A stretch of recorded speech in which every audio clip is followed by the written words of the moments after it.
Assalamualaikum warahmatullahi wabarakatuh. Di video kali ini saya akan menceritakan kisah Nabi Idris. Kisah Nabi Idris alaihissalam merupakan kisah syarat dengan peringatan bagi kaum muslimin.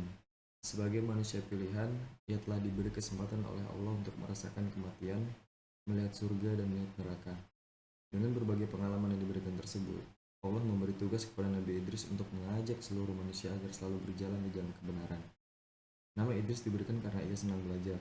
Kemampuannya terhadap berbagai ilmu pengetahuan sangatlah tinggi, seperti perbintangan, membaca fenomena alam, berhitung, merawat kuda, menjahit pakaian, dan sebagainya. Ia juga dikenal dengan sebutan Asyadul Usyud, yang berarti singa, karena tidak pernah takut dan putus asa saat menjalankan tugasnya. Nabi Idris dan Malaikat Israel. Sebagai seorang nabi yang mendapatkan tugas-tugas dari Allah untuk mengajak umat manusia berbuat kebaikan, ia bersahabat dekat dengan beberapa malaikat, termasuk malaikat Israel, sang pencabut nyawa. Suatu saat, malaikat Israel meminta izin kepada Allah untuk mengunjungi Nabi Idris karena merasa sangat kangen kepada beliau. Setelah mendapatkan izin, malaikat pun mendatangi Nabi Idris dengan menyamar sebagai seorang pria yang membawa banyak buah-buahan. Nabi Idris heran saat pria tersebut menolak untuk memakan bersama buah-buahan yang dibawanya. Tapi keheranannya, ia tepiskan dan mengajak sang tamu untuk berjalan-jalan. Selama 4 hari mereka bersama dan semakin akrab. Lama-kelamaan, Nabi Idris merasa curiga dengan tamunya tersebut dan bertanya tentang jati dirinya sebenarnya. Akhirnya, pria itu mengaku bahwa dirinya adalah malaikat Israel, sahabat Nabi Idris sendiri. Nabi Idris melihat surga dan neraka. Permintaan yang cukup aneh tersebut tentu membuat gamang malaikat Israel. Ia berkata bahwa tidak ada seorang pun, bahkan malaikat sekalipun yang berani melihat neraka. Namun dengan seizin Allah, malaikat Israel kemudian membawa sang nabi ke neraka terlebih dahulu.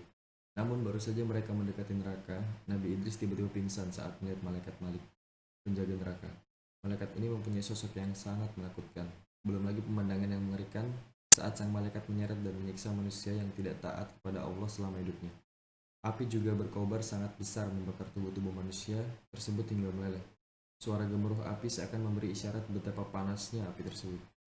Tidak ada pemandangan yang lebih mengerikan di dunia ini selain pemandangan di neraka. Karena tidak sanggup melihat lebih lama lagi, Nabi Idris kemudian meminta malaikat Israel untuk membawanya pergi dari tempat itu. Tubuh Nabi Idris menjadi lemas saat meninggalkan neraka. Namun begitu, keimanannya menjadi semakin tebal kepada Allah. Nabi Idris kemudian meminta kembali kepada malaikat Israel untuk melihat surga. Atas izin Allah, Nabi Idris pun dipersilakan untuk masuki surga. Tempat ini pun Nabi Idris kembali pingsan, namun bukan karena ketakutan, tapi ketakjubannya melihat pesona surga yang luar biasa. Sungai jernih, pohon-pohon rindang dengan buah dari emas. Juga istana megah bertampang di depan mata. Mukjizat Nabi Idris. Mukjizat yang dimiliki Nabi Idris antara lain: orang pertama yang pandai membaca dan menulis. Yang kedua, orang pertama yang mempunyai berbagai ilmu pengetahuan. Yang ketiga, orang pertama yang mendapatkan wahyu dari malaikat Jibril di usia 82 tahun. Yang keempat, orang pertama yang dapat merasakan kematian 2 kali. Yang kelima, orang pertama yang dapat melihat neraka dan surga. Kisah cinta Nabi Idris.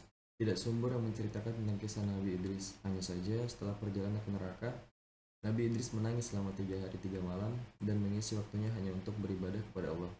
Tak berapa lama kemudian ia menikah dengan seorang wanita dan dikaruniai oleh seorang putra bernama Mutawaslik. Kepada putranya inilah Nabi Idris memindahkan nur yang terletak di dahi Nabi Idris dan merupakan warisan Nabi Adam di dahi Mutawaslik. Meninggalnya Nabi Idris. Meninggalnya Nabi Idris sebelum Nabi Idris diangkat Allah ke langit di usia 300-an. Ia berpesan kepada keturunannya agar terus beribadah kepada Allah serta tidak lupa akan semua ajaran yang pernah diberikannya. Selama berdakwah, ada beberapa poin penting pengajarannya, yaitu yang pertama, melakukan sholat jenazah sebagai penghormatan. Yang kedua, selalu bersyukur atas nikmat Allah. Yang ketiga, ikhlas dalam beribadah kepada Allah.